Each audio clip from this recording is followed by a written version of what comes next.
Ya lo tengo. Bueno, buenas tardes a todos y a todas a esta charla laicista organizada por Europa Laica.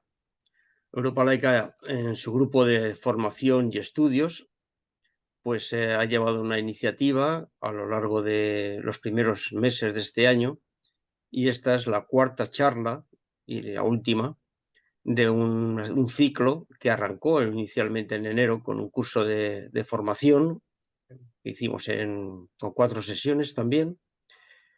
En estas charlas laicistas lo que pretendemos es ampliar el espectro de los conocimientos sobre la laicidad en aspectos diferentes a los que son normalmente nuestro punto principal de objetivo de actuación.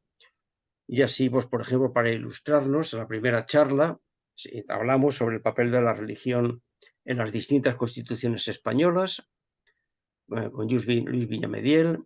La segunda charla fue sobre un tema muy motivante, como todos, la objeción de conciencia y la desobediencia civil, con María José Fariñas. La tercera charla, hace un mes, pues fue sobre la Iglesia Católica en el franquismo, con Eduardo Montagut. Y hoy la última charla, pues la tenemos con Pedro López López, que está aquí presente, y lógicamente Pedro López López es miembro de la Junta Directiva de Europa Laica.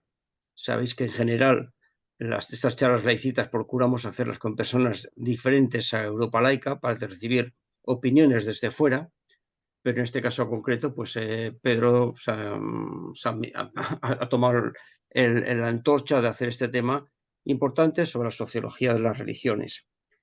Pedro López es un licenciado en Ciencias Políticas y Sociología, es profesor de la Universidad Complutense, activista por los derechos humanos, por los derechos humanos y por todo, por la República, por el laicismo, y en general, pues una persona muy comprometida, que muchos de vosotros lo conoceréis porque no se pierde en ningún sitio donde haya que reivindicar, pues eso, los derechos humanos, la justicia y cualquiera de las libertades, ¿no?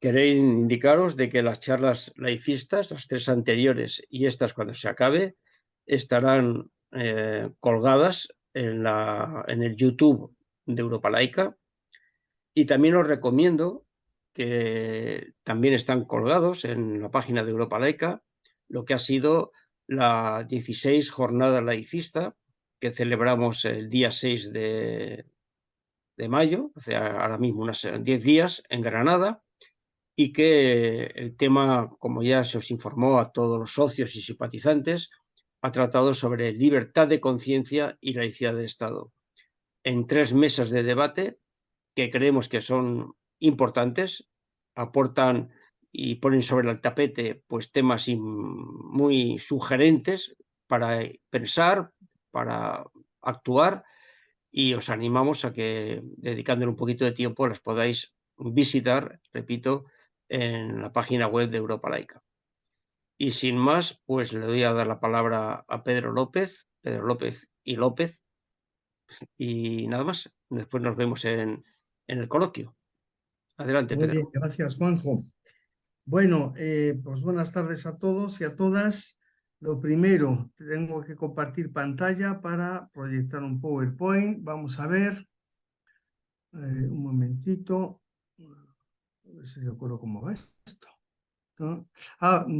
Juanjo, creo que me tienes que dar paso. Pone el anfitrión inhabilitó la función de compartir las pantallas de los participantes. O habilitas o te mando por correo el PowerPoint y lo proyectas tú. ¿Qué hacemos?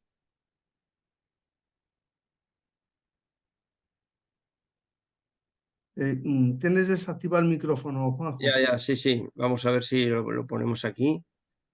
Compartir pantalla. A ver, ¿Dónde está Pedro? a ver si sale. Ya está, ¿vale? ¿Está? Sí, está ya. De acuerdo, de acuerdo. Bueno, pues vamos a ver si me sitúo. Caramba. A ver. Vale.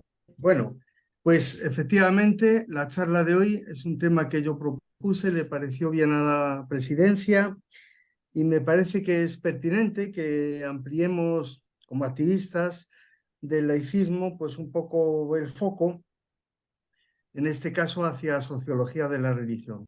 ¿Qué es lo que dice la sociología de la religión? ¿Por qué cuestiones ha interesado? Etcétera.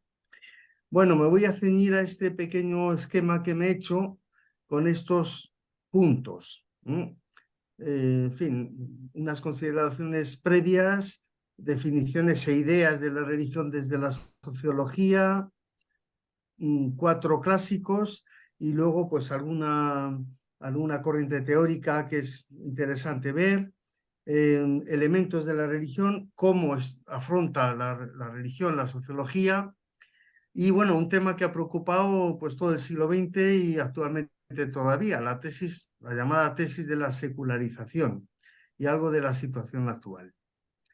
Bien, a ver, perdón que soy un poco torpe para estas cosas. Y tengo aquí una barrita que me está estorbando y no veo bien.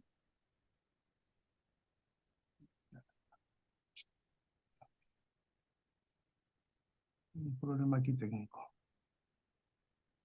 Bueno, voy a empezar en todo caso por estas consideraciones previas. Y bueno, las religiones han estado a lo largo de la historia en todos los países, en todas las regiones, en todas las culturas. Es lo que diríamos un cultural universal, como lo dice la sociología de la cultura. Es decir, hay prácticas, hay actividades que se dan en todas las culturas, en todos los países, en todas las geografías, sea el arte, sean los deportes, sean los juegos. Bueno, pues un universal cultural es la religión. En todas las sociedades se dan. En las sociedades, en las primeras religiones europeas, como pongo aquí, pues comprendían creencias, prácticas, ritos, etcétera, que estaban tan arraigadas en estas regiones que la religión no estaba institucionalizada porque formaba parte de la vida cotidiana. Cuando empiezan las sociedades industriales es cuando empieza la institucionalización de las religiones y de otras actividades. Bueno, y de hecho también recuerdo que la sociología como disciplina comienza en el siglo XIX, pues al calor de la eclosión del capitalismo, de la revolución industrial, en la estela de la ilustración, etcétera. ¿Por qué comienza aquí? Bueno, pues porque el capitalismo y la sociedad industrial imprime unos cambios muy acelerados, en fin, de tal manera que, claro, una persona del siglo XV o del siglo XVI, pues vivía o observaba la misma realidad que sus padres y que sus abuelos y que sus bisabuelos. Pero el cambio social se aceleró a partir de la revolución industrial y cada vez es más acelerado, desde luego. Bueno, así que los primeros teóricos de la sociología, apunto aquí Comte, Marx, Durkheim y Max Weber, padres, digamos, de la sociología. No hay madres, porque en la época, pues no, efectivamente, la mujer está invisibilizada y puede participar poco, pero bueno, enseguida los grandes teóricos y los padres fundadores se ocupan del tema de la religión, entre otros temas, por supuesto. En el siglo XX y lo que llamamos el XXI, adelantaba antes un poco, una cuestión que ha sido fundamental es, y en la que se está todavía, la llamada tesis de la secularización. Bueno, parecía que con el desarrollo de las ciencias, las técnicas, la industrialización, la urbanización, etcétera, pues la religión pues iba a ir en declive prácticamente hasta desaparecer. Bueno, no parece que se esté cumpliendo. Así que para unos la religión va perdiendo relevancia, pero para otros lo que se constata es que realmente la religión se está adaptando y hay nuevas formas de religión. Bueno, aquí Rafael Díaz Salazar, un sociólogo de la religión importante, claro, nos apunta las dificultades que tiene el concepto de religión. No sé si son más que las que tienen otros conceptos, porque en las ciencias sociales y humanas a diferencia de las llamadas ciencias duras, pues los conceptos no son tan nítidos. Quiero decir que el concepto de átomo pues no da para muchas discusiones, supongo, en física, pero los conceptos centrales en disciplinas de ciencias sociales y humanas pues tienen muchas definiciones distintas. Quiero decir, un concepto tan central en ciencia política como es el de poder, pues encontraremos diversas definiciones y corrientes de opinión. O el concepto de inteligencia en psicología, el concepto de clase social en sociología, etcétera. Bueno, entonces la religión, dice Rafael Díaz Salazar, es más símbolo que concepto, por eso es un concepto polimorfo, y por otro lado constata que la diversidad de hechos religiosos dificulta tener una definición que sea universalmente válida de religión. Pero bueno, la religión, dice Díaz Salazar, la sustancia de la religión es lo sagrado.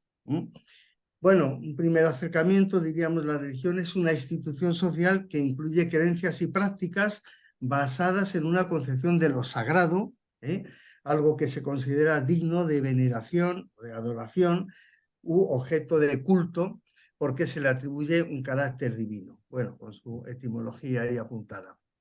Vamos a ver si soy capaz de pasar página. Bien, Augusto Comte es el primer teórico que utiliza el término sociología, aunque utilizó antes la expresión física social, porque era un positivista convencido. Él sí tiene algunas reflexiones que tienen que ver con la religión. Por ejemplo, enuncia la ley de los 3 estadios de las sociedades humanas. El primero, esto sería igual que la maduración de la persona desde que nace, ¿no? Un paralelismo con las sociedades. El primero es teológico, el segundo es metafísico, abstracto, y el tercero es positivo o científico. Ya al final de su vida desarrolla un proyecto al que denomina religión de la humanidad. Y es una religión, no sé si cabe decir que es exactamente una religión, porque es una religión sin dioses, donde el objeto de culto es la propia humanidad. Y aquí se le va un poco la pinza y se erige él en sumo pontífice de esa nueva religión que inventa. Bueno, y aquí pues tiene una terminología propia, y el caso es que paralelamente a las religiones dice esta es la trinidad de la religión positivista. Bueno, 3 conceptos, el de gran ser, gran ambiente y gran medio, ¿no? El culto se manifestaría en la conmemoración de los grandes hombres de la historia. Claro, hombres y mujeres, pero bueno, la terminología de la época, es decir, científicos, artistas, cualquier persona benefactora de la humanidad. Y a este fin elabora un calendario positivista, que es un precedente de nuestro calendario laico que tenemos en Europa laica, ¿no? Bien, son unas pinceladas las que voy a dar de estos 4 autores. Bueno, Marx es un gigante de las ciencias sociales, evidentemente. Uno por la calle pregunta quién es Comte y a alguna gente le sonará, a otra no, o quién es Durkheim, pero todo el mundo sabe quién es Marx, lo haya leído o no lo haya leído. Pero no solo la gente con más o menos grado de cultura sabe quién es Marx, sino que Marx sigue siendo citado, casi 2 siglos después, prácticamente en todas las ramas sociales, en economía, en antropología, en sociología, en ciencia política, en filosofía, etc. Bueno, el ateo, por supuesto.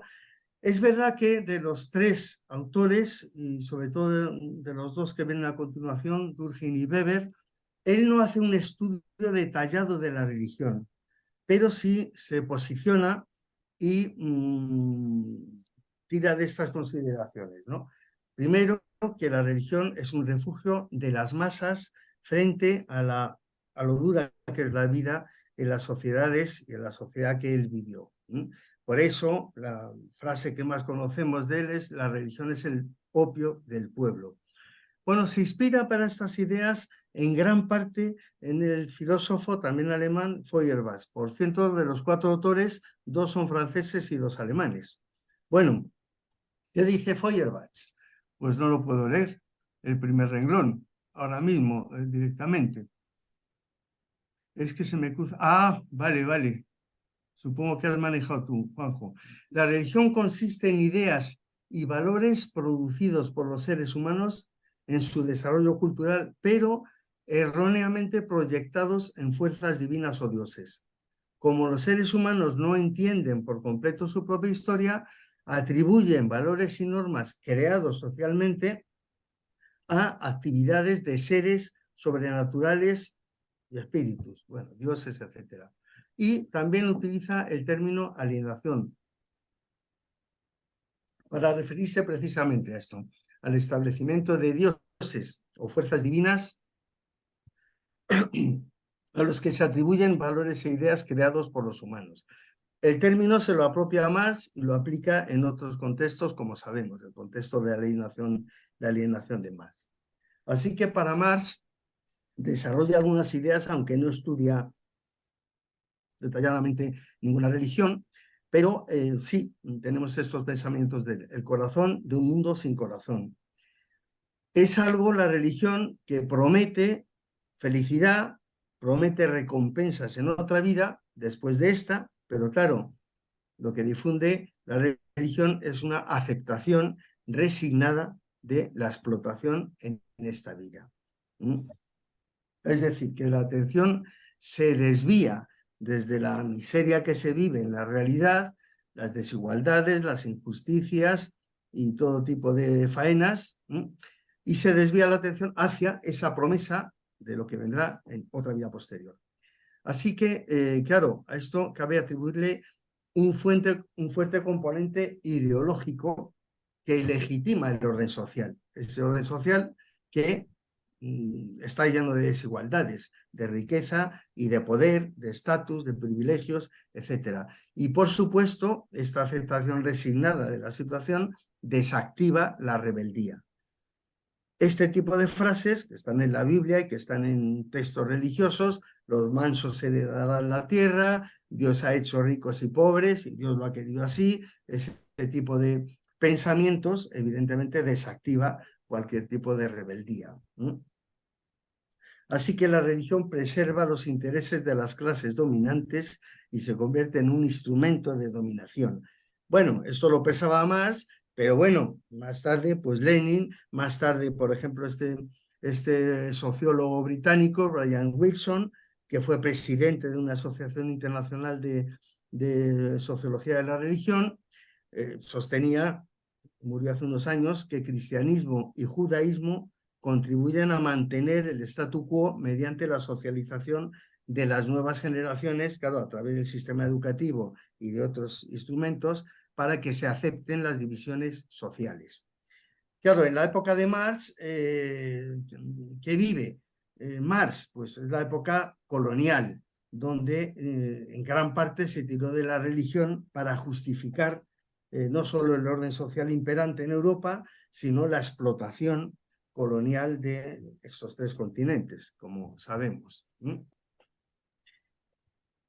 Bueno, viene Durkheim, francés, agnóstico.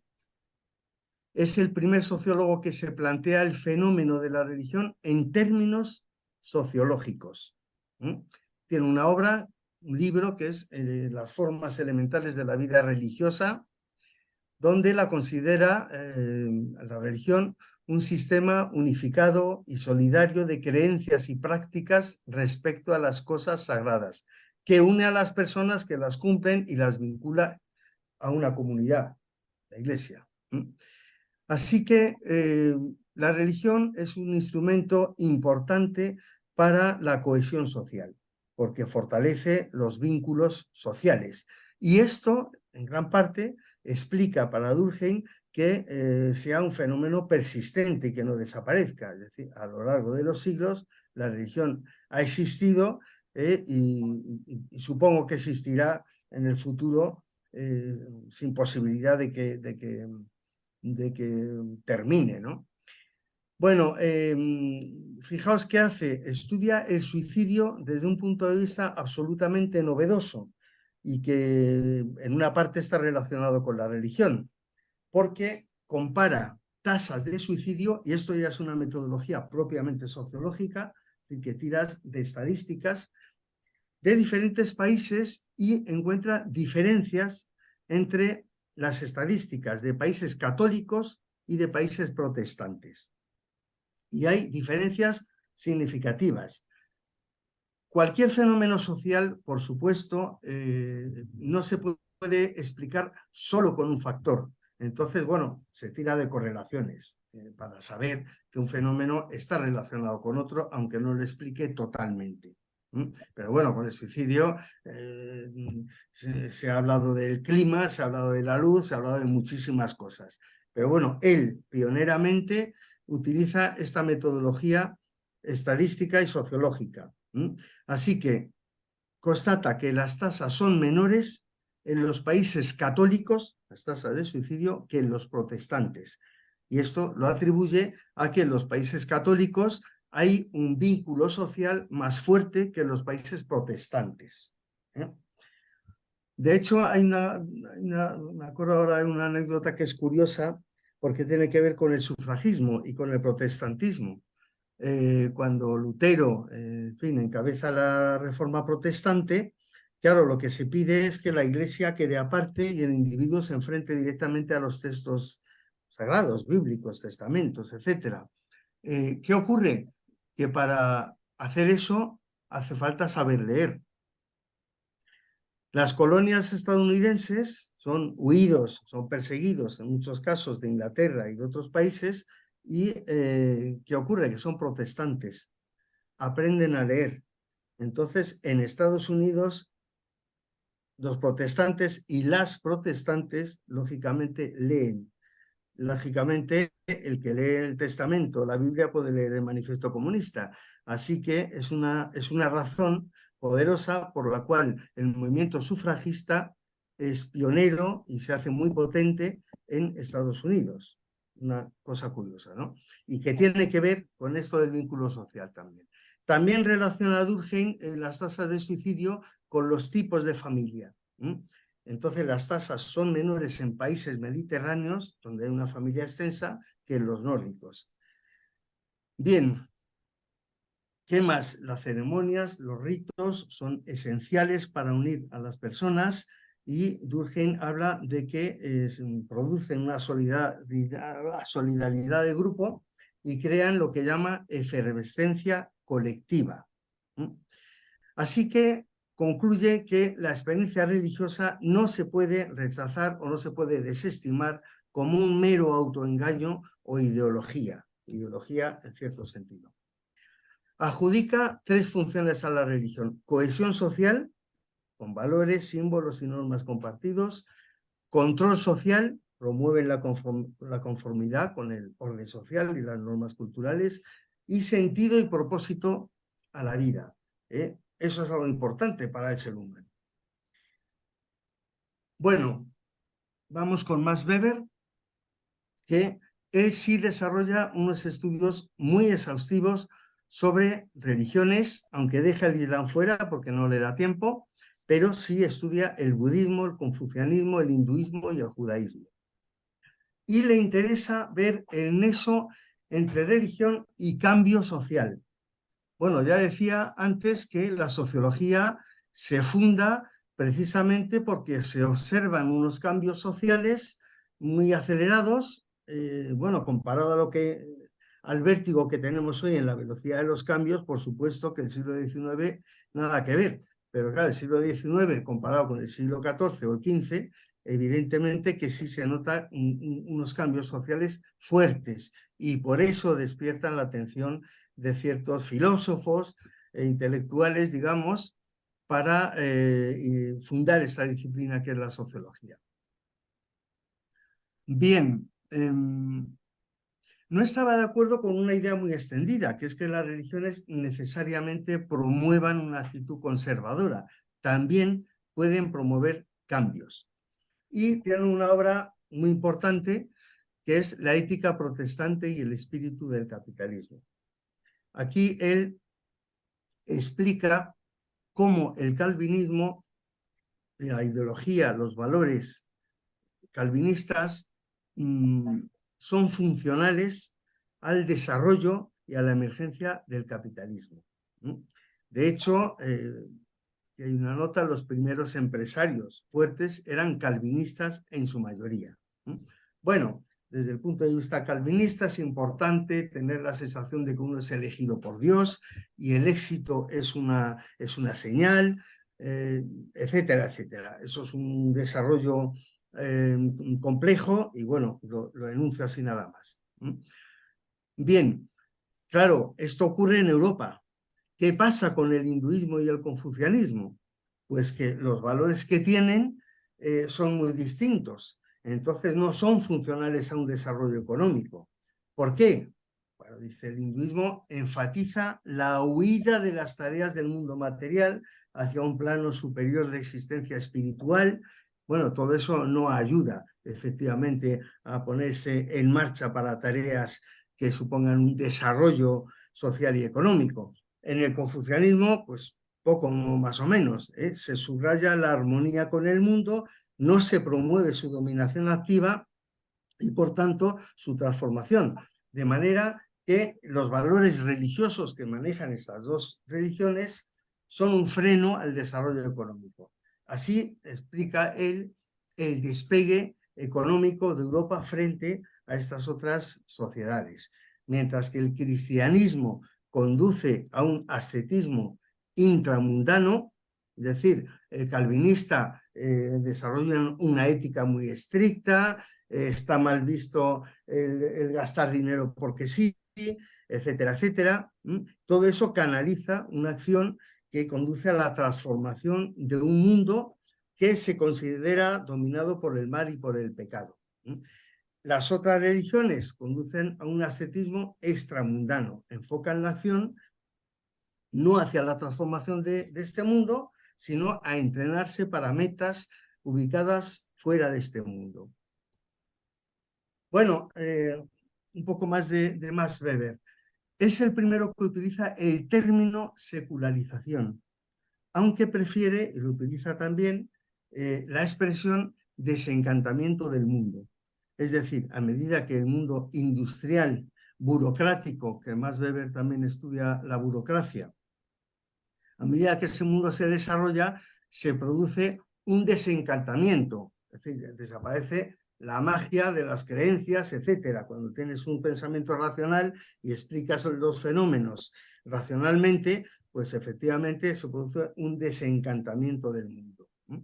Y esto hace pues que se vaya a una desaparición de mitos, de magia, de religiones, etcétera, que son sustituidos por la ciencia y la técnica.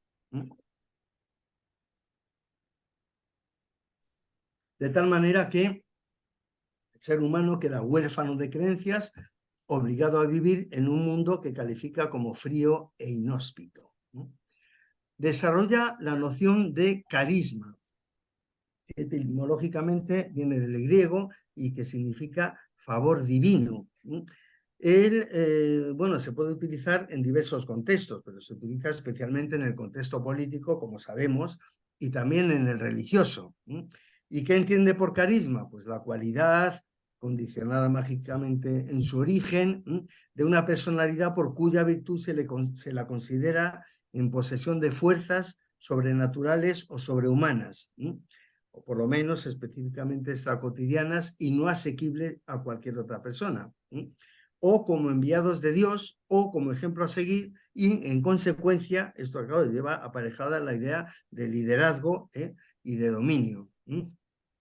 Bueno, sí, el carisma puede darse también en objetos, no solo en personas, pero normalmente la importancia sociológica, como subrayo aquí al final, del carisma está en que entraña dominio. El carisma da dominio y poder. Bueno, así que estos cuatro pensadores, como son cuatro puntales, efectivamente, de la fundación de la sociología, bueno, pues habría que decir que no es que se contradigan, sino que más bien se complementan. Como hemos visto, Comte considera que la religión aporta el cemento moral de las sociedades.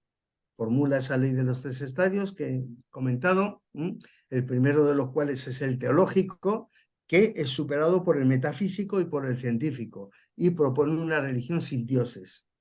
Marx, ya hemos visto, el papel de la religión está en la justificación de los intereses de grupos dominantes a expensas de los demás. Claro, efectivamente vive en plena época del colonialismo. Max Weber relaciona la religión con los cambios sociales, ¿no? Y señala, como hemos visto, que puede ser favorecedora de los cambios o bien obstruye los cambios sociales. Durkheim se fija en la religión como potenciadora de la cohesión social. La religión representa la vida colectiva de la sociedad.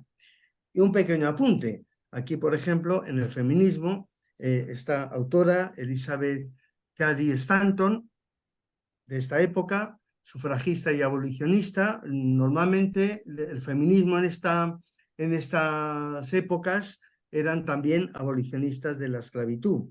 Bueno, tiene una obra que se llama La Biblia de la Mujer. Dice, la palabra de Dios es en realidad la de un hombre y se utiliza para someter a las mujeres. Aquí el feminismo ya empieza ahí a tener juego, ¿no? Bueno, en estos temas de cambio social, de movimientos sociales, hay 2 grandes corrientes, las teorías del consenso y las teorías del conflicto. ¿Qué hacen las teorías del consenso? Bueno, pues consideran que las normas, los valores, los principios que manejamos en la sociedad presuponen que el orden social se basa en un consenso, en un acuerdo tácito, y que el cambio social se produce de una manera lenta y ordenada. Por tanto, los conflictos los ven negativamente. Se suele pensar que estas teorías, el funcionalismo, el estructuralismo, estas teorías del consenso, son normalmente o llevan a posiciones políticas conservadoras, porque se ve cualquier conflicto como algo problemático y negativo. Bien, avanzando un poco, el funcionalismo, que es una de las teorías del consenso, ve la sociedad como un sistema estable, integrado por estructuras especializadas e instituciones sociales. Una de ellas es la religión, por supuesto, la familia, la economía, etcétera, etcétera. Cada una de ellas cumple una función vital para la sociedad. Y la supervivencia de la sociedad pues depende efectivamente de esa interdependencia y de esa cooperación de las instituciones entre sí. Bueno, así que la función de la religión como institución social es apoyar y mantener ese consenso como pieza clave para la cohesión social. Y ahí está Durkheim, que ve la religión, como hemos visto ya, como fundamental para esto, para la cohesión. Weber, para Weber la religión aporta sentido y significado a la vida, además de responder a las paradojas de la vida: sufrimiento, injusticia, caos moral. Bueno, pues claro, el pluralismo de las sociedades complejas y las sociedades que vivimos ha hecho inviable un mismo sistema religioso para satisfacer la demanda o las demandas de los distintos colectivos. Una respuesta es otro sociólogo aquí, Robert Pella, en los años 60, y otros en Estados Unidos. Da la idea de religión civil. Esas serían una de las transformaciones en el siglo XX. Es decir, como decía al principio, para unos la secularización significaría la expulsión de la religión de nuestras sociedades. Para otros, la religión en realidad se está transformando, no está desapareciendo, a pesar de los indicadores que vemos. Bueno, como en Estados Unidos existen muchas religiones o denominaciones religiosas, eso es verdad, pero hay un consenso básico en ciertas creencias y valores. Y ese consenso básico aporta una identidad nacional con símbolos propios: la bandera, la Casa Blanca, el Día de Acción de Gracias, etcétera, etcétera. En el enfoque del conflicto, pues ¿qué ocurre? Desde aquí, lo que mantiene unida a la sociedad no es el consenso, sino acuerdos provisionales e inestables de los que unos grupos se benefician más que otros, valiéndose de medios como la represión violenta y la dominación ideológica. Bueno, aquí se ve efectivamente la huella de Marx, es decir, que es un enfoque deudor de Marx, que ve la religión como una manifestación de la alienación o falsa conciencia. Así que el papel de la religión desde esta óptica es mantener el orden existente y obstaculizar el cambio. Y eso se hace fundamentalmente a través de mecanismos ideológicos. Bien.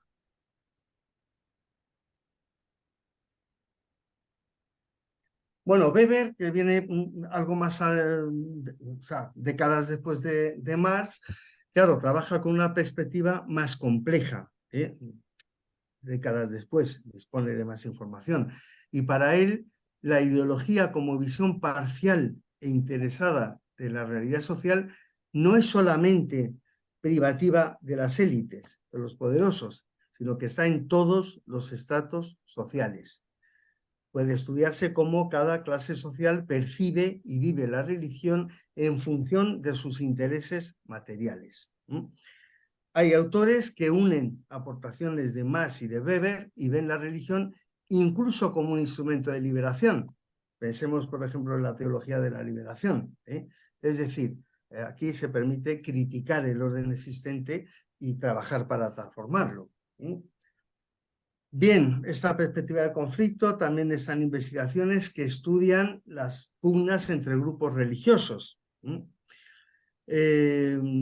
Aquí tengo una cita de Giddens, donde hay varias religiones en competencia, sus diferencias pueden provocar conflictos desestabilizadores. Bueno, no hace falta llegar a las guerras de religión, porque actualmente hay persecuciones por motivos religiosos en gran parte del mundo. Y ha habido genocidios, y ha habido guerras, etcétera, etcétera. Bueno, luego hay un tercer enfoque, que es el enfoque de la acción, donde aquí las dos teorías principales que sobresalen son el interaccionismo simbólico y la teoría de la elección racional. Desde el interaccionismo simbólico, la religión es una construcción social de mundos de significado. O sea, desde la perspectiva del interaccionismo simbólico, lo que importa es la comunicación, cómo nos comunicamos.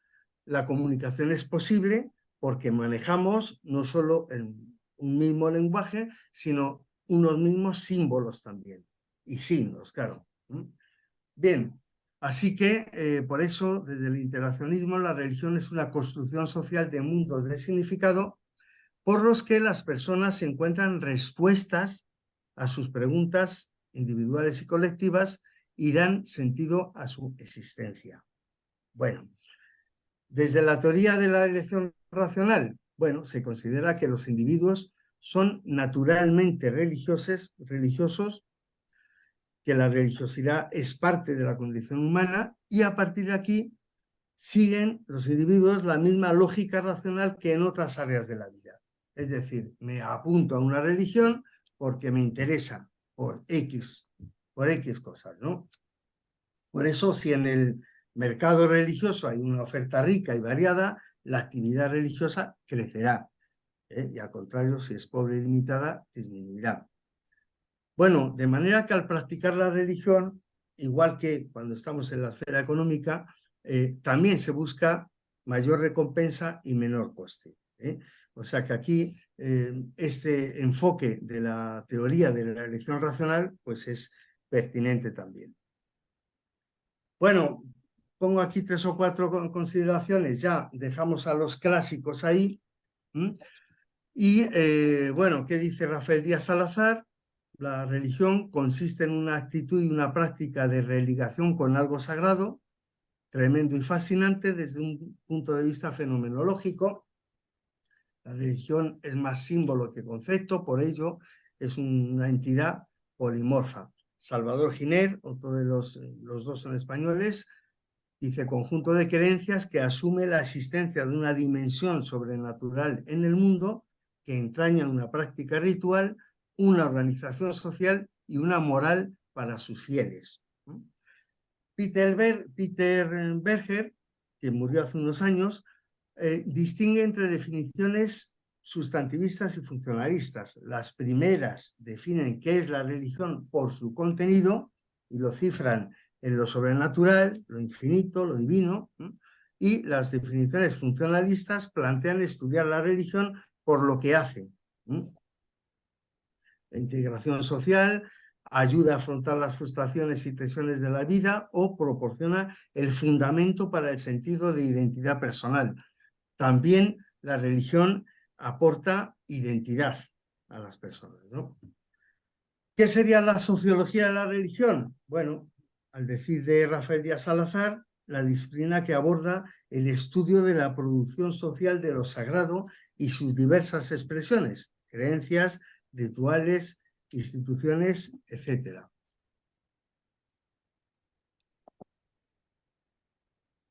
Salvador Giner destaca estos elementos y solamente lo comento muy por encima. ¿Qué elementos tiene la religión? Lo sagrado y lo profano. El mito y el dogma. La moral y el mal. Los ritos, evidentemente. La magia, que es una invocación al uso de los medios sobrenaturales para fines prácticos. Los grupos religiosos, y aquí hay una división en iglesias, sectas y cultos. Si alguien, por cierto, se me olvida decirlo, luego proyecto si acaso el correo, si alguien quisiera, porque voy a abreviar un poco, no voy a leer literalmente, si alguien quisiera el PowerPoint se lo mando sin ningún problema. Bueno, iglesias, colectividades de fieles con un alto grado de organización, claro, ya eso es una institucionalización de la religión. Por tanto, hay una jerarquía, hay una burocracia, hay un derecho eclesiástico, etcétera, etcétera. Secta, colectividad religiosa ferviente e independiente de las religiones dominantes. Con frecuencia salen como protesta contra alguna iglesia establecida. Culto, bueno, solemos entender por culto un ritual, pero también el culto tiene otra acepción como grupo religioso menos organizado que las sectas. Bueno, y el factor religioso. Aquí he subrayado, los creyentes viven la religión como un fenómeno total en sus vidas, no es algo que está ahí estancado, ¿no? Estancado en el sentido de que en partes estancas.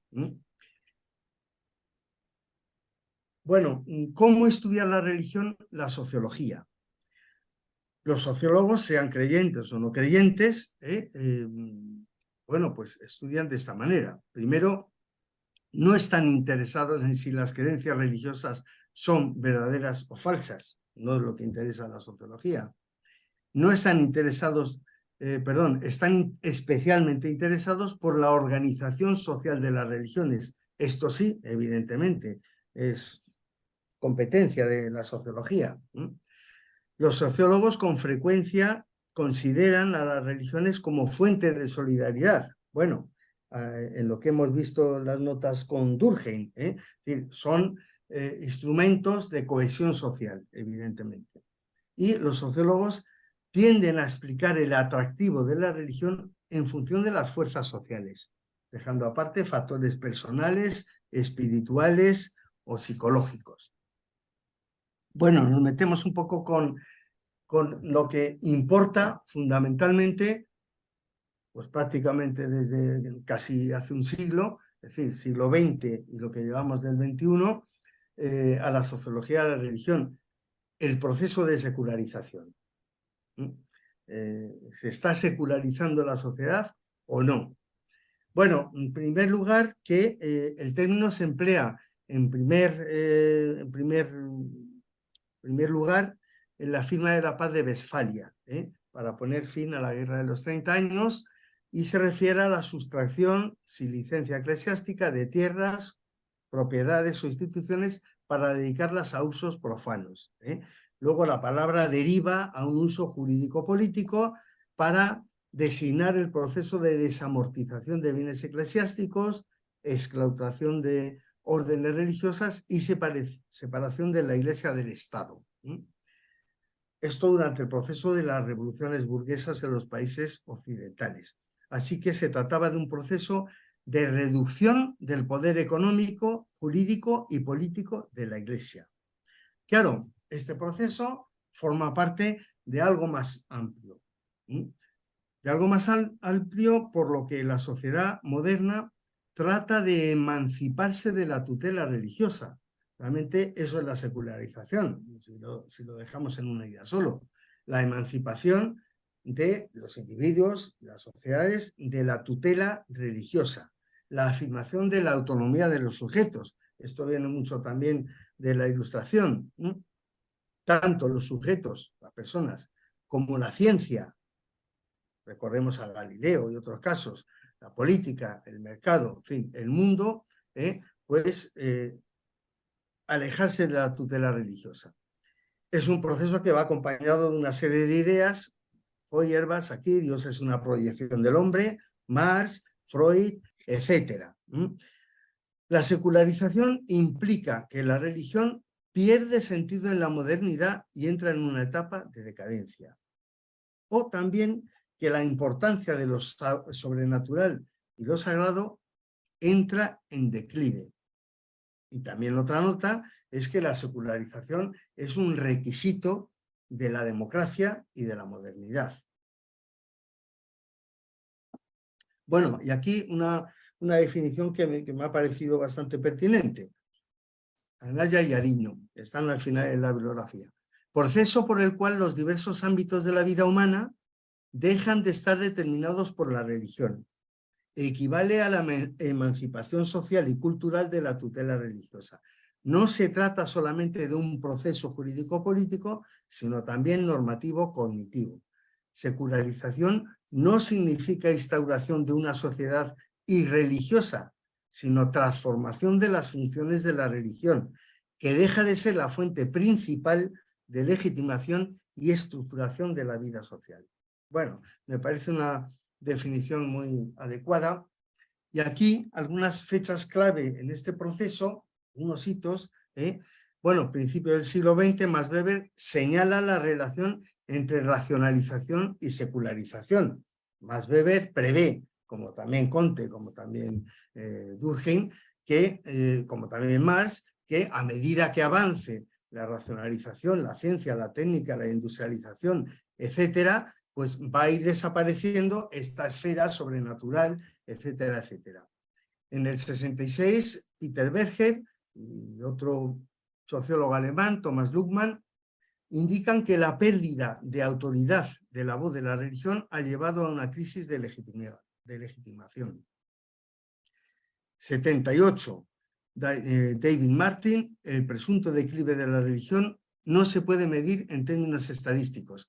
Bueno, las estadísticas, efectivamente, en algunos procesos son un poco complicadas.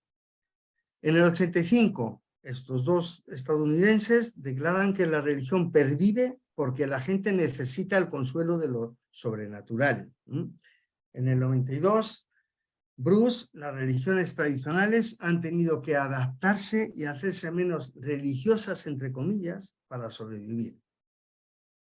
Bueno, voy a poner algunos datos aquí rápidamente. Bueno, esto es de un libro de Beck que está citado al final, El Dios personal, que tengo aquí, por cierto. Ahí está. Bueno, dice, solo en 3 países europeos, Irlanda, Polonia, Suiza, es mayoritaria la población que va regularmente a la iglesia. En la mayoría de los países europeos la proporción es inferior al 20% y en el este de Alemania y Escandinavia las cifras no superan un dígito, no llegan al 10%. Polonia, Irlanda, Suiza, Portugal, menos de un 10% son los que nunca van a la iglesia. En Francia, Gran Bretaña, Países Bajos y Alemania Oriental son más del 50% los que no van nunca a la iglesia.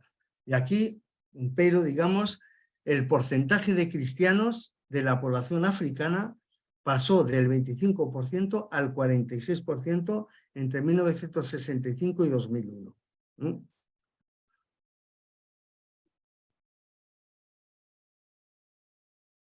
Bueno, datos complementarios.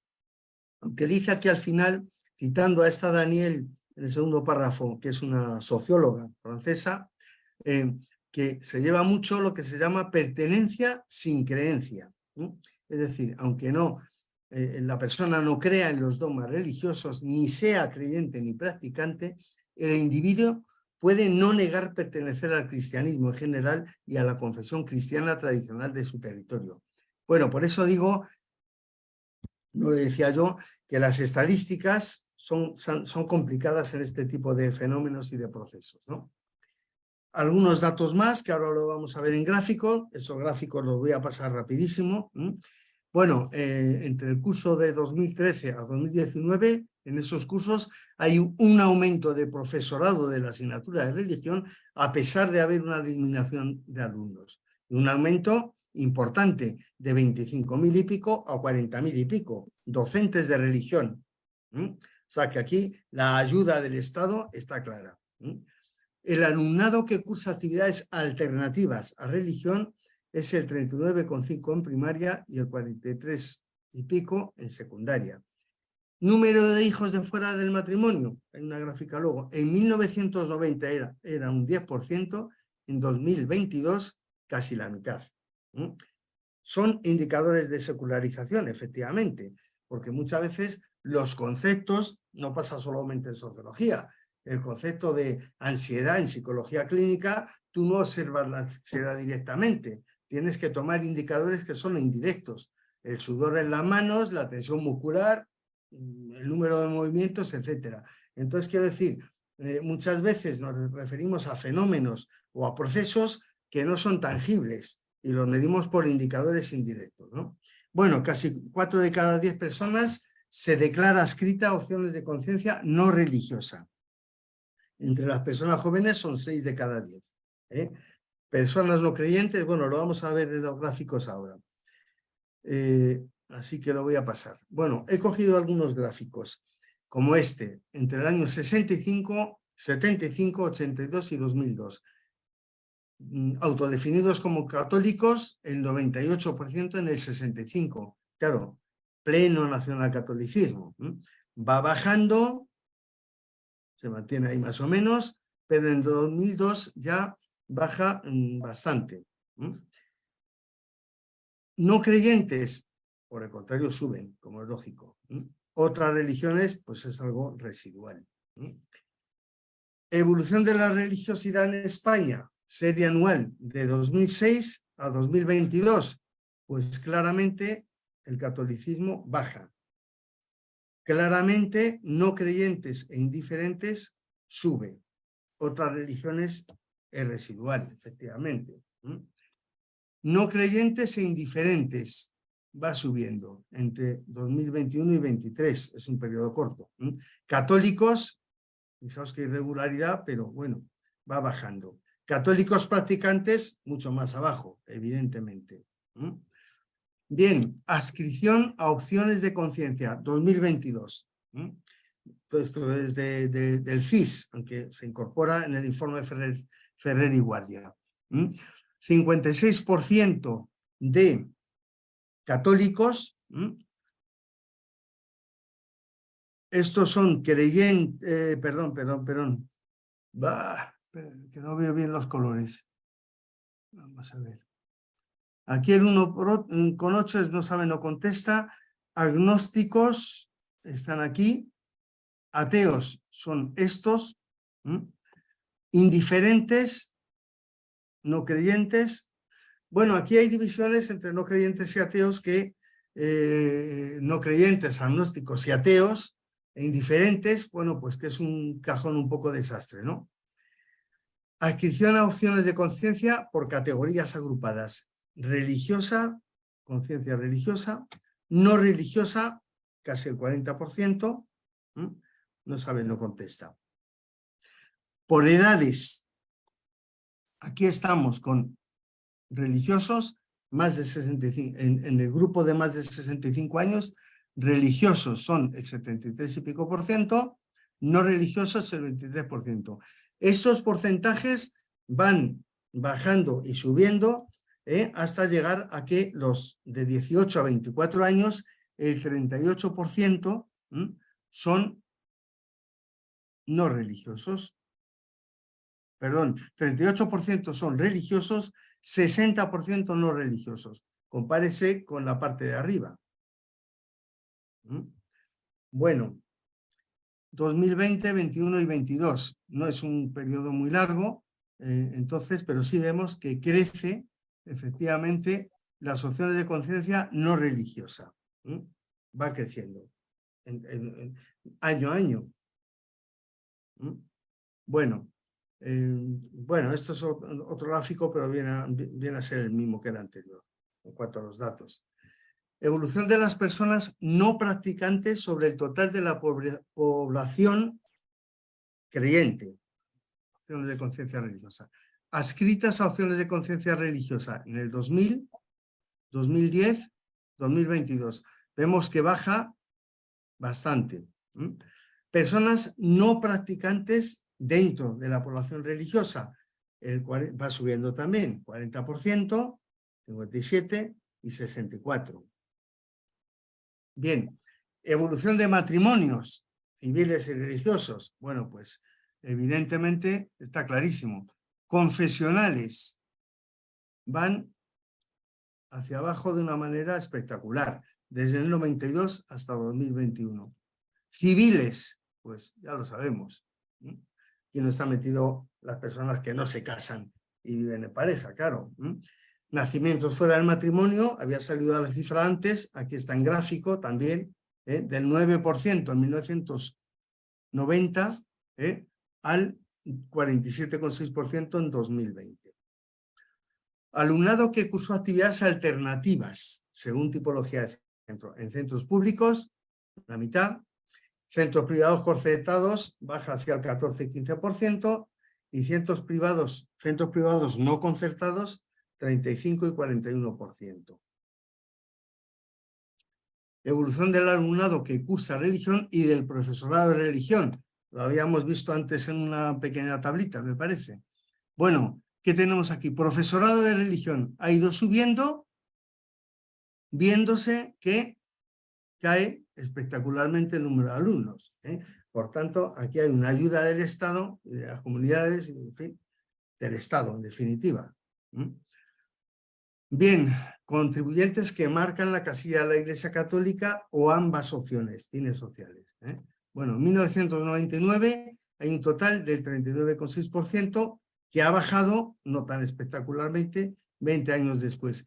Sí, es más espectacular el dato de los que marcan la casilla de Iglesia Católica, del 29 y pico por ciento al 11 y pico por ciento. Y una última gráfica, nivel de confianza hacia diferentes instituciones. Bueno, es interesante también, porque están a la cola, en tercer lugar, las instituciones religiosas.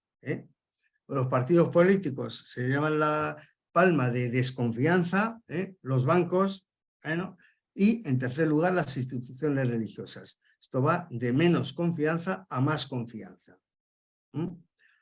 Bueno, claro, con todo esto, uno ve estos datos y efectivamente los que somos laicos, bueno, en mi caso, ateo también, pues me parece unos buenos datos que indican una secularización innegable. Bueno, pues no está tan claro, efectivamente. Bien, y esto, claro, viene con el optimismo. Me recuerda al optimismo ilustrado porque ¿qué pasa con el optimismo que viene de la Ilustración? Que bueno, el optimismo consiste en que va a haber más educación, la ciencia va a terminar con muchos problemas, en fin, educación, ciencia, por supuesto sanidad, etcétera, etcétera, entonces se irá a sociedades más desarrolladas humanamente, ideológicamente, etcétera, etcétera. El bofetón que supone en el siglo XX 2 guerras mundiales y especialmente el tema del nazismo es tremendo, porque el nazismo se da en el país más desarrollado de la época, en los años 30. O sea, Alemania era una potencia científica, tecnológica, artística, filosófica, de todo. Claro, si en el país más desarrollado del planeta se da el fenómeno del nazismo, el bofetón con el optimismo ilustrado es tremendo. Los que estamos en áreas culturales consideramos que la cultura nos hace más humanos. Bueno, pues como la tercera parte de los mandos nazis eran doctores, tenían el grado de doctorado. Una gran parte eran licenciados en Derecho, en Medicina, etcétera, etcétera. Entonces, claro, esto es un bofetón al optimismo ilustrado tremendo. De alguna manera, aunque no tan dramática, en lo que estamos hablando, si la religión supone, por lo menos, el discurso que emplea y la educación y la socialización que utiliza, pues claro, es lo que en la época de la Ilustración, como sabéis, también se llamaba iluminismo.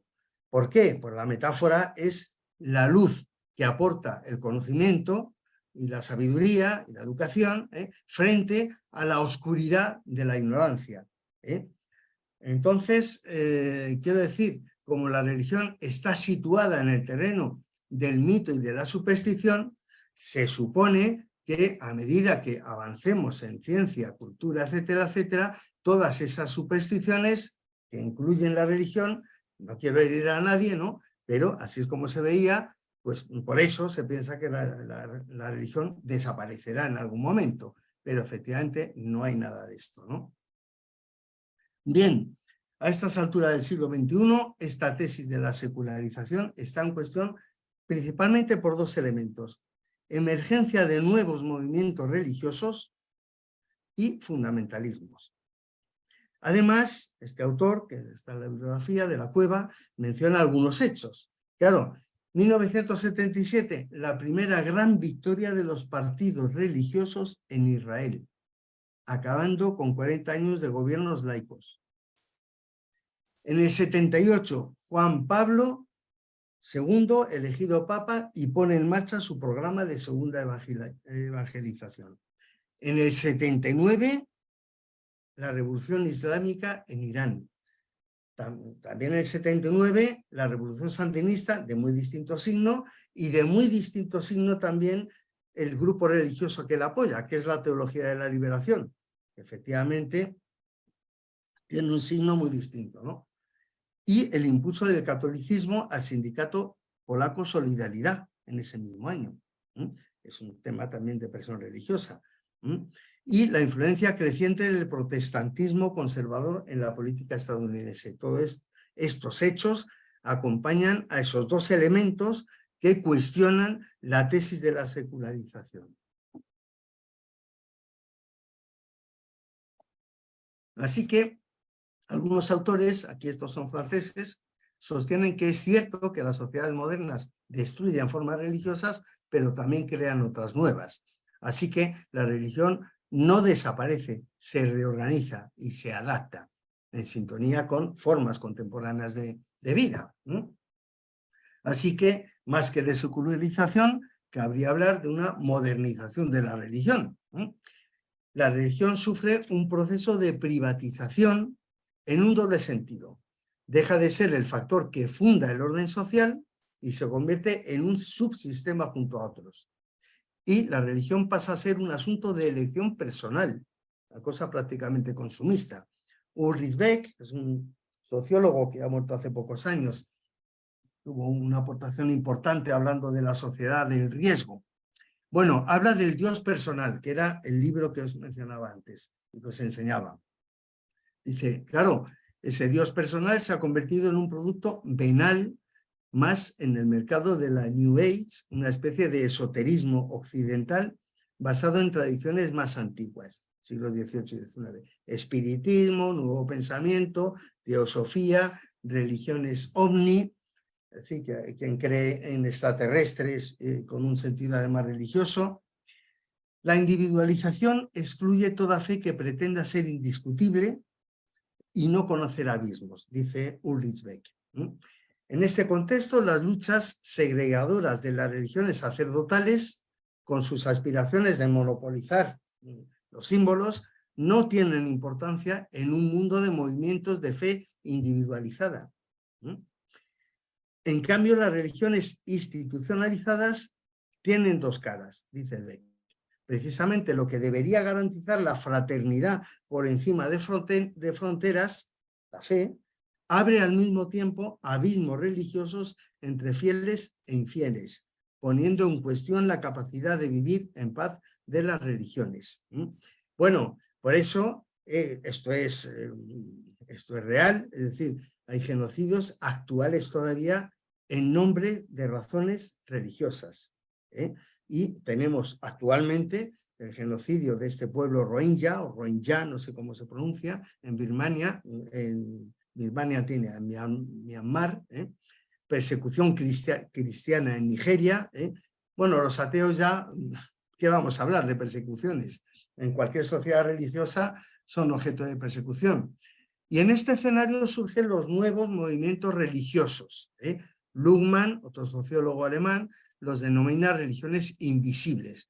Es una nebulosa de grupos, Hare Krishna, Iglesia de la Unificación, Cienciología, etcétera, etcétera, surgida en los países occidentales, especialmente Estados Unidos, a partir de los 60.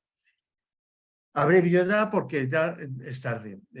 Aquí hay quien clasifica en los nuevos movimientos religiosos en grupos que ratifican el mundo, intenta liberar el potencial humano, es una especie de terapia.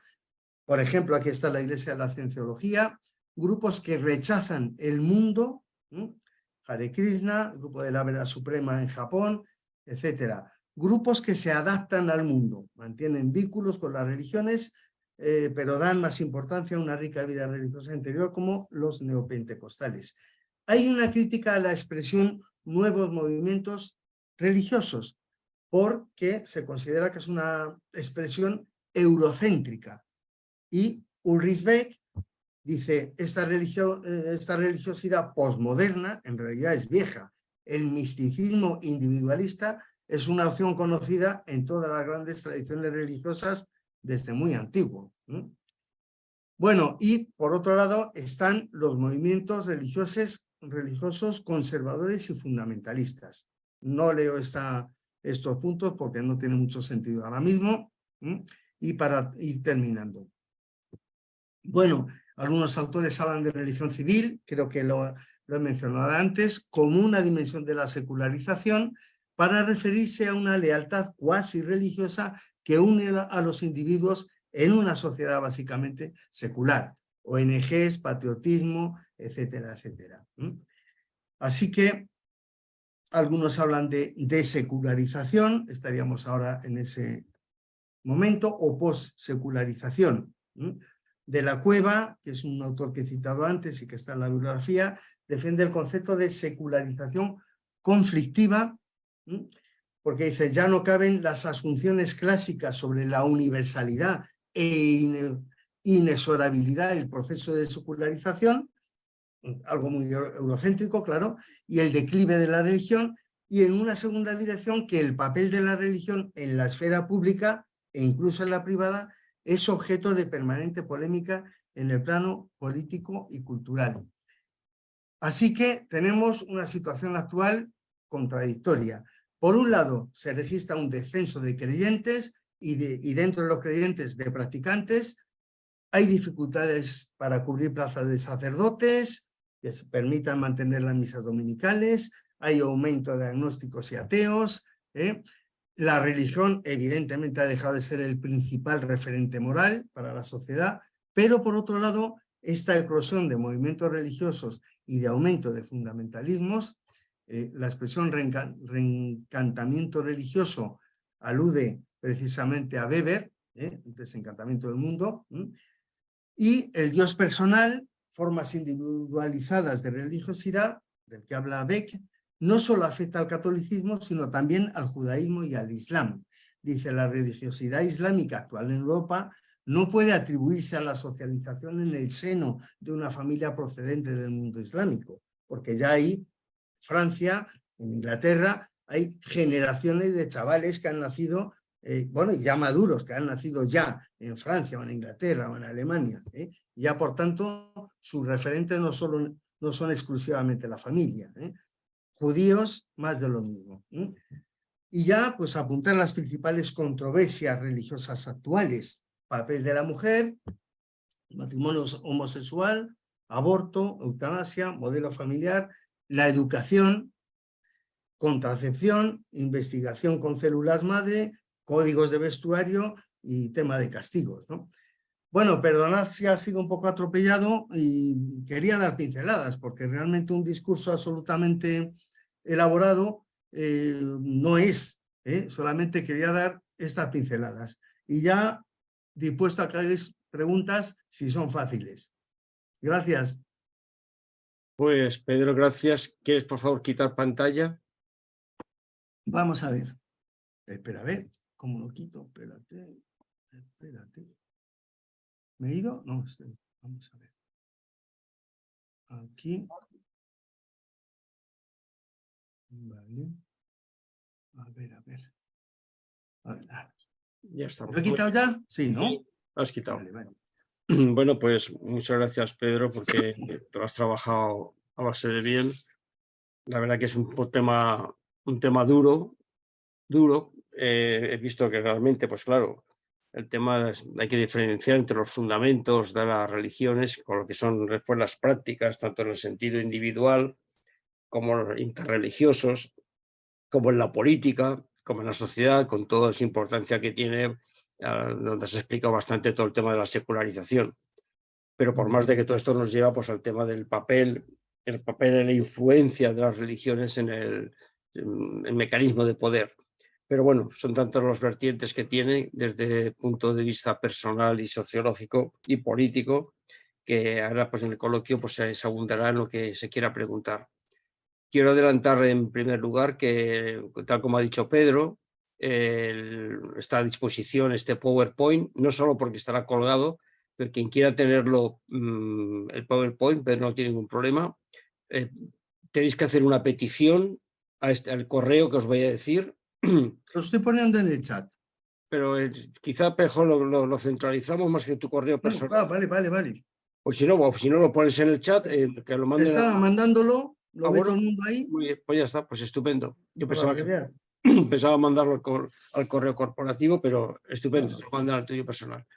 Bueno, pues aquí estamos y entonces pues ya está. Petición de palabras, levantáis la mano y tomamos nota y adelante. Sugiero intervenciones concisas y concretas, pero bueno, nos modularemos nosotros personalmente. Fermín, adelante. Sí, evidentemente la sociología de las religiones tiene un peligro y es tomarlo como un fenómeno en sí mismo.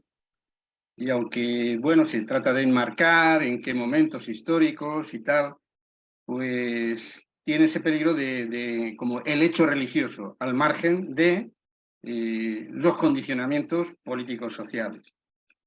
Y claro, se arranca de un momento ya muy desarrollado de las sociedades, o sea, el origen antropológico de lo que llaman sentimiento religioso, de que empieza con el animismo, la ignorancia y la impotencia entre fuerzas naturales que no se entienden y que están por encima de las capacidades humanas.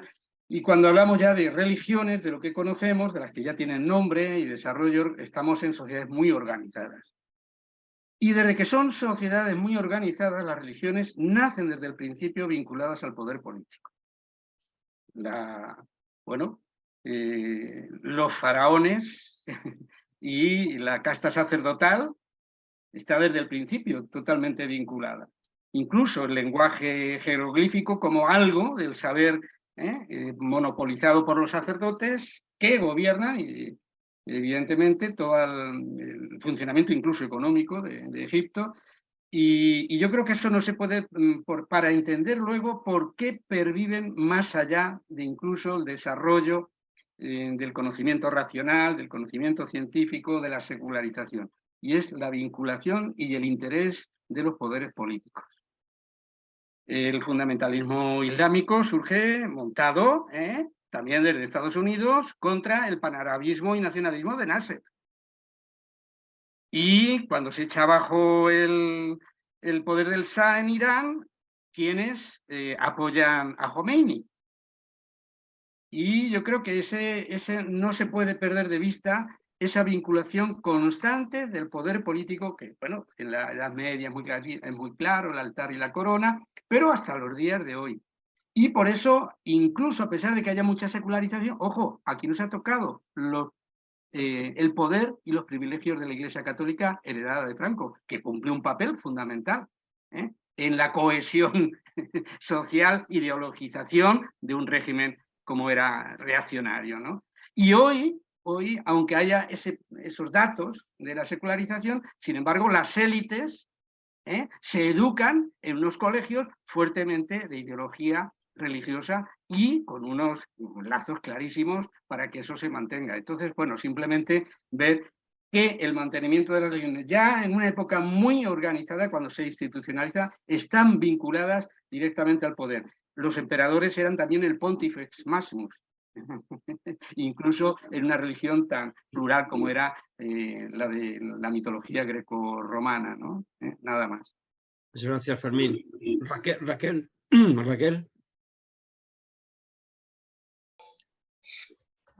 Bueno, muchas gracias, Pedro. ¿Se oye bien? ¿Se oye? Sí, perfectamente. Muchas gracias, Pedro. Ha sido una charla muy, muy interesante, una exposición donde has ido recorriendo desde la Ilustración hasta la actualidad con los distintos filósofos y sus puntos de vista, sus planteamientos sobre el hecho religioso y bueno, y algunos creyentes, otros como el caso de Feuerbach o de Marx que no, y algunos más que has citado.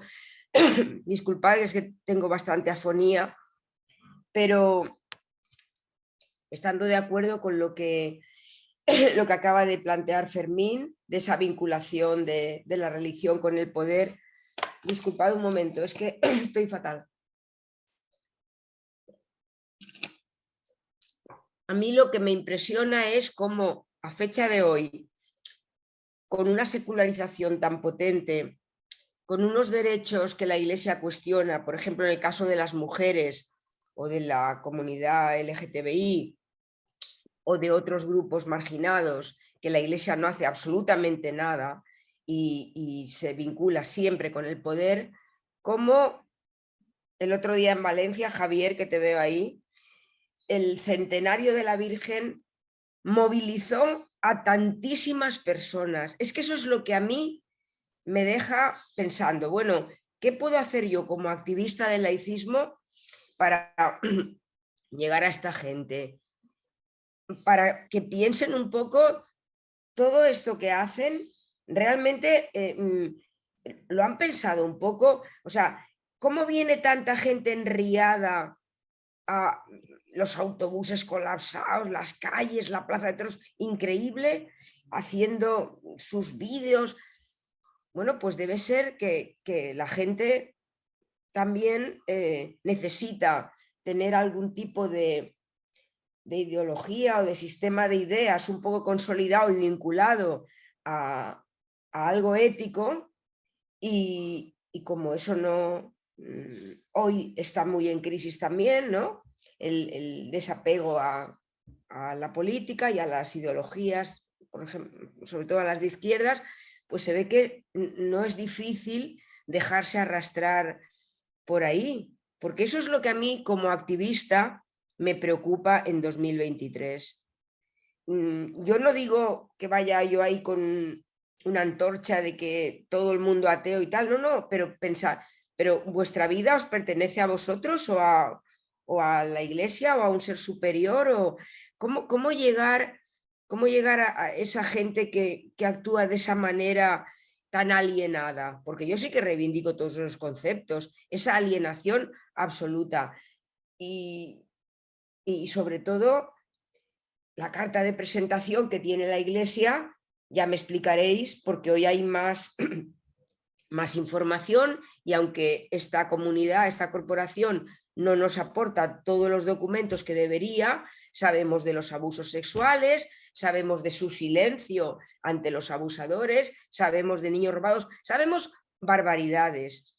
Pero claro, movilizan, ya digo, a cientos de, bueno, increíble lo del centenario, ¿no? Y entonces yo me gustaría, claro, eso es lo que más me preocupa, porque las declaraciones de usted es católico y tal, esas cifras son muy cambiantes. Uno puede decir soy católico porque es lo más cómodo para que luego no me vuelvan a hacer una repregunta y porque así igual quedo bien, ¿no? Es lo otro, esas procesiones, ese gentío, esas criaturas lanzándolas, que eso debería estar prohibido, lanzar no sé, a niños y a niñas de 5 años. Esa es mi preocupación, compañeros y compañeras. Gracias, Raquel. Hermógenes. Sí, ¿se me escucha bien? Sí, perfectamente. Gracias. Bueno, en primer lugar agradecer a don Pedro López, o a Pedro López, no sé si le importa que le tutemos. Sin don ni de tú, por favor. Muy bien, pues Pedro. He sido estudiante de sociología hace ya unos cuantos años y me ha venido muy bien recordar y refrescar todo esto que ha ido explicándonos muy bien.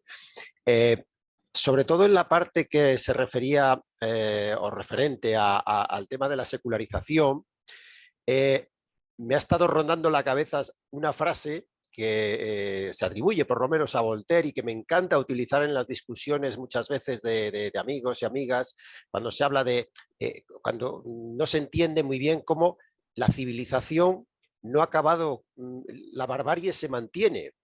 Y entonces recuerdo siempre esta frase de Voltaire que dice, la civilización no suprime la barbarie, la perfecciona. ¿Cree usted que, o quieres que se puede aplicar también? Porque creo que puede tener mucho paralelismo con la religión, aunque no estoy diciendo, no estoy poniendo paralelo entre civilización y barbarie, ¿no? Pero aunque en ocasiones desgraciadamente sí. Pero bueno, que si puede ocurrir algo parecido, es decir, las religiones han podido reducir el peso en la sociedad en cuanto al tema que se ha incrementado la secularización, pero han hecho uso, están haciendo uso de, sobre todo en el tema de las nuevas tecnologías, las emisoras de radio están por todos los lados, en todos los sitios hay alguna emisora de radio, sea de Radio María, Adventista, la otra, en las emisoras de televisión, la propia Iglesia Católica, es decir, ¿han perfeccionado las herramientas para llegar a la gente? ¿Cree que puede ocurrir algo así también? Bueno, yo tenía, Pedro, antes de que demos un turno de eso, me había levantado la mano, lo que pasa es que no sé cómo la levanto aquí, que aplaude. Ah, aquí está, pues la levanto.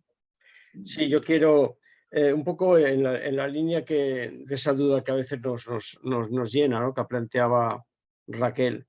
Y es que, evidentemente, desde el activismo por la laicidad del Estado, pues no entendemos cosas, ¿no? Y no encontramos cuál es el hilo conductor para entender y, en consecuencia, poderlo transformar. Pero lo que pasa es que yo creo que los fenómenos como el centenario de la Virgen ahí en Valencia, pero vamos, 28.000 que hay en toda España, yo creo que tenemos que sacarlos del esquema religioso.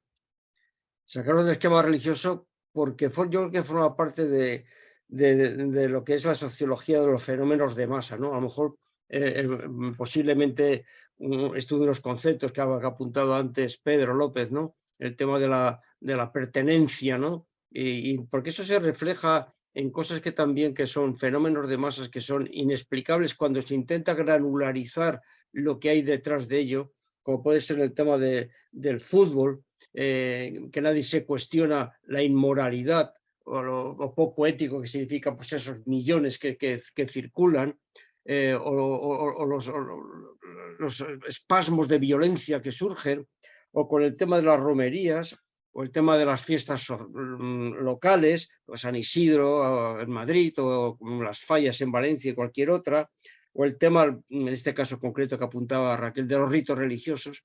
Yo creo que no debemos analizarlos desde el punto de vista de la religión, sino desde el fenómeno de masas. Y el fenómeno de masas yo creo que tienen sus propias dinámicas, que yo no sé calibrar cuáles son los elementos claves de uno de ellos. Posiblemente uno de ellos sea la pertenencia, el sentirse arropado, otras escalas de valores, porque cada uno de ellos, si los analizamos con la vara de medir, que a veces desde algunas de nuestras posiciones, o los que estamos aquí, o yo por lo menos, saco, no encuentro la racionalidad, pero es que posiblemente no respondan a la racionalidad. Por lo tanto, yo en la lucha con la laicidad no entraría a ver dónde está ese tema ahí para entender los fenómenos de masas, sino que enfocaría más bien, que también lo ha apuntado Raquel, al poder político, al poder de los políticos, que son los que con sus leyes tienen que hacer la laicidad del Estado. Lo otro son fenómenos de masas que pueden tener relación, pero que tienen su camino abierto, su propia dinámica. Pues Pedro, si no hay más palabras, si quieres comentar algo sobre las intervenciones que han habido hasta ahora. Bueno, la intervención de Fermín no puedo ni quitar ni poner una coma. Suscribo todo lo que dice. Claro, lógicamente, como se trataba de exponer la perspectiva sociológica que comienza en el siglo XIX, pero claro que la religión estaba liada con el poder desde una recua de siglos, eso está clarísimo. Siempre ha hecho el juego al poder, siempre ha estado liada con el poder. Y hoy todavía, ¿no? Y ya hemos visto en el siglo XX la cantidad de dictaduras que ha apoyado, no solamente a Franco, también en Chile, también en Argentina, en todas las dictaduras latinoamericanas. O sea que no, eso está clarísimo, la alianza de la religión y el poder, por supuesto. No sé, de Raquel, ha hecho alguna alusión a las estadísticas, bueno, que en línea también con lo que comentaba yo, que las estadísticas es verdad que muchas veces no son precisas porque en las categorías se agrupan a veces conceptos no totalmente nítidos o realidades no totalmente nítidas. Pero bueno, es cierto que también sí marcan tendencias. Es decir, cuando hemos visto un gráfico de 1965 hasta 2021, creo que era, hombre, pues sí, hay un descenso paulatino de creyentes. Ahora mismo las generaciones más jóvenes ha dado un salto también en que no son creyentes, o sea que eso, sí, tendencias sí se pueden ver, ¿no? Bueno, no sé, Hermógenes, yo creía que esa frase era de Walter Benjamin, pero lo tengo que revisar, posiblemente sea de Voltaire. Esa frase es muy amarga y bueno, en línea con lo que comentaba yo del nazismo. Se supone que la cultura y la educación nos eleva como seres humanos y cuando ves como responsables de una carnicería, de un genocidio a personas culturalmente bastante altas, pues claro, que te quedas sin palabras. Yo es en una facultad donde preparamos para bibliotecarios, bibliotecarias, archiveros, archiveras, documentalistas. Claro, si pensamos que la cultura, es decir, aunque pensemos que la cultura no suprime la barbarie, sino que la perfecciona, aunque pensemos eso, no podemos dejar de militar y ver como si fuera cierto que la cultura nos mejora. En fin, es complicado, es muy amargo este campo, ¿no? Y no sé qué decir a Juanjo, pero claro, es que el tema, la llave está en la educación, claro. Por eso la Iglesia no quiere salir, desde luego, del sistema educativo. No solo no quiere salir del sistema educativo, sino que es una institución cuya misión es adoctrinar y acusa a los que no siguen la corriente de adoctrinar. Nos acusa a los demás. Es alucinante, ¿no? Pero bueno, es lo que hace también la derecha, porque bueno, Franco acusa de rebelión cuando los rebeldes fueron los que hicieron el golpe de Estado y desataron la guerra civil y acusaron a los de defender el sistema legal y legítimo de rebelarse, los acusaron de rebelión. Bueno, está en la educación, pero ¿cómo llegamos a la educación? Con un Estado y con unos Estados, no solamente es en España, que protegen de tal manera la religión y que no se enfrentan. Claro, porque saben de la alianza de la religión con el poder. Y enfrentarte a la religión, ya vimos en la época de Zapatero, cuando Zapatero sube lo del IRPF del 0,5 al 0,7 para contentar un poquito a los obispos en pleno debate de la educación para la ciudadanía, y en fin, es igual, montan el circo de todas maneras, ¿no? Estaría en la educación la cosa, pero a ver cómo controlamos la educación, que recientemente privatizada y en manos de sectores de derecha y ultraderecha, porque es así, ¿no? Así que perdonad que no tenga respuestas a cuestiones que han salido que yo no sé responder, o cómo tendríamos que operar, ¿no? Entonces, cada uno, yo doy clases en la Complutense, así que en mi espacio, como hacen otros compañeros y compañeras, pues por ejemplo doy cabida a la memoria histórica en contra de lo que en general se hace, ¿no? Porque además acogotan, ¿no? Pero yo, por ejemplo, doy un tema que es archivos en memoria histórica, ¿eh? Hablo de los crímenes del franquismo, pero claro, es un tema voluntarista, que hacemos muchos, bueno, no tantos, no somos mayoría, pero bueno, estamos ahí. Que no tengo respuesta para preguntas que son interesantes y que yo no llego a responderlas porque no sé. Miguel. Miguel. No te oímos, Miguel. El caso es que no aparece el icono del micrófono desactivado, pero no te oímos.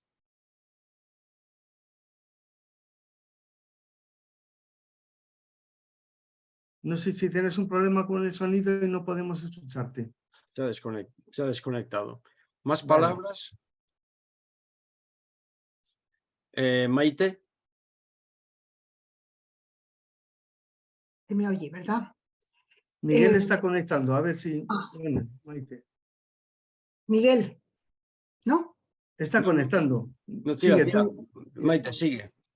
A ver, quizá porque yo procedo de filosofía, no de sociología, he echado de menos a los tres maestros de la sospecha en expresión de Paul Ricoeur. Entonces he echado de menos a Nietzsche y has citado solamente a Freud, sí. Y pregunto si es por eso, porque son más filósofos que sociólogos.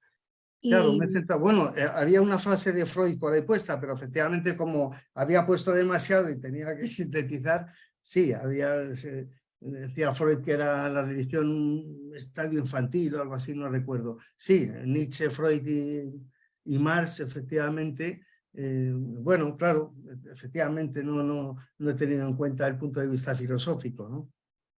Bueno, de la sociología de lo que hablabas. Y la sí. otra cosa que quería apuntar es que al hablar brevemente de las sectas, pues si pensáramos en las características de una secta y relacionándolo con los beneficios fiscales del gobierno, en realidad es que han aplicado beneficios fiscales también a sectas y no solamente a confesiones religiosas. Y eso yo creo que lo tendríamos que recurrir. Ahí ya no estoy tan seguro. ¿No? No, quiero decir, porque no sé si esas otras confesiones no se ha concedido, es decir, ya están institucionalizadas. Se me escapa, no estoy seguro. No, Maite, no es así.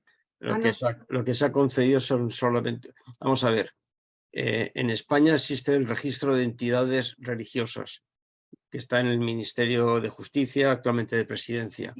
Y ahí actualmente hay, si no me falla la memoria, del orden de 19.000 entidades religiosas constituidas, lo cual no significa 19.000 confesiones religiosas. Ahí están metidas fundaciones y todo aquello en el marco de lo religioso, pero fundaciones, ONGs y de todo tipo, ¿no? Entonces, de esas 19.000, que las hay de todos los calibres y de todas las confesiones religiosas, aunque no, como he comentado, ¿no?, de los colegios y todo este tipo, solamente 4 estaban reconocidas como de notorio arraigo. Y solo esas 4 es a los que se les ha ampliado los beneficios fiscales de la Iglesia. Con lo cual, el resto son entidades religiosas que en pura dislate de este gobierno podía entender que democráticamente tendría también que ampliarles sus beneficios fiscales a todas esas las demás, pero de momento, y gracias a no sé quién, no es así. Y en cuanto a las sectas, pues si es una secta, pero que cubre la legalidad, estará apuntada en el registro de entidades religiosas, y si no, se queda como secta y por tanto será una cuestión ilegal o en todo caso una organización como otras muchas que no están en ese registro. De acuerdo. Gracias. También podría ocurrir, digo yo, que en algunas A de ver, las... si ahora... Está ya. Miguel, A ver, ahora... cerremos A los ver, micros. Miguel, si te oímos bien. Miguel, a ver. ¿Me oís ahora? Sí, Hay Vamos a ver. hay un poco de retorno, Miguel. Ya, pero no sé... Quita.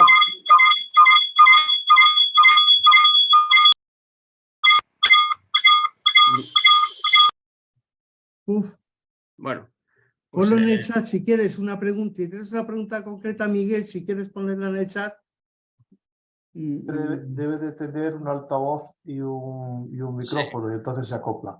Miguel, Tendría que usar cascos. sí, Miguel, te sugiero que, por ejemplo, si estás en un portátil, el simbolito que tienes del altavoz, que lo pongas a 0 y entonces posiblemente así no se...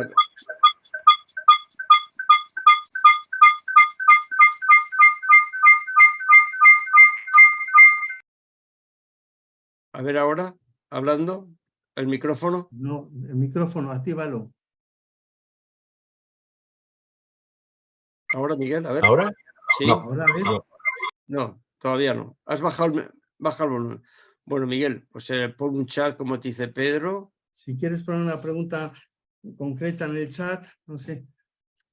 En ¿Ahora? fin, Ahora sí. a ver, sí. Bueno, Sí, ahora no lo sé, digo. lo siento. No. Gracias, Pedro. Yo quería hacer un comentario de una de las partes de tus datos, que es que yo me había quedado en 15.000 docentes de religión y tú has hablado de 40.000. Bien. Bajan los alumnos y suben los docentes. Aquí se crea un problema no ya solo económico, sino de función. No sé, en el resto de España, en Euskadi por lo menos, los profesores, los catequistas de religión pueden dar clases, impartir otras materias.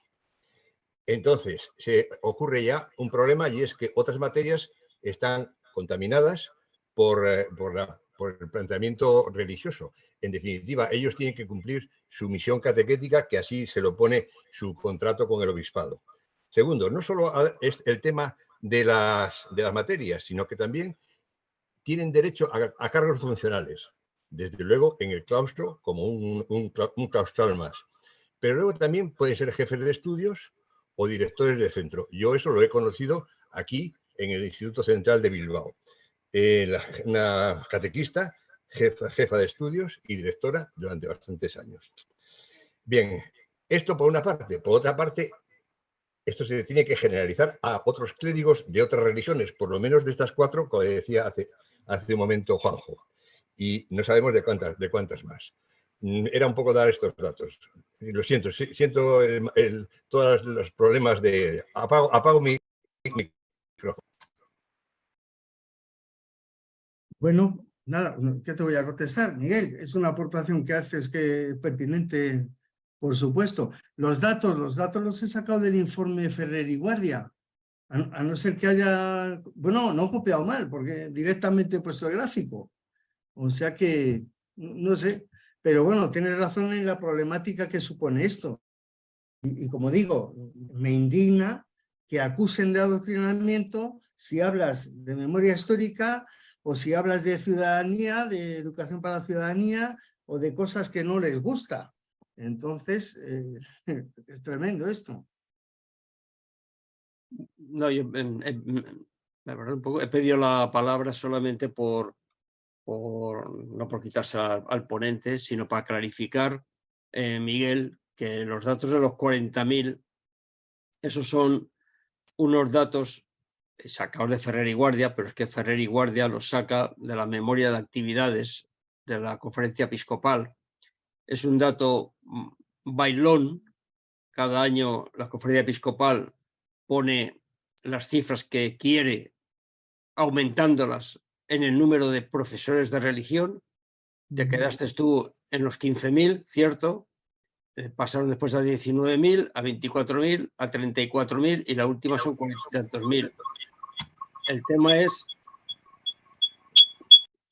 tema es que como no dan mayores explicaciones, no se sabe ahí a qué consideran los catequistas, los que nosotros llamamos catequistas. Por lo tanto, la cifra de 40.000 pues puede ser, puede no ser, no, porque incluso el ministerio que hemos pedido datos, Miguel, cierra por favor el micro, no nos los has dado y tendría que darlos. Y el tema de los 40.000, aunque no sean esos, además de lo que comentas, también tiene otra vertiente, que es que al sobrar horas de los catequistas de religión, de los profesores de religión, aparte que se dedican a dar otras asignaturas, con ellos también están impidiendo que interinos ocupen plazas que les corresponderían. Es decir, un despropósito total. Además de los más de 750 millones de euros al año que el gobierno, el Estado, le paga a la Iglesia Católica por eso. Si eso lo ampliamos, esperemos que, en fin, no esperemos nada, porque tal como están las cosas, de que se amplíe la verbena de la multiconfesionalidad dentro de la escuela, pues como podéis imaginar, pues eso, una verbena. Efectivamente, yo más que en el número quería plantear el problema de las funciones. Gracias. Raquel.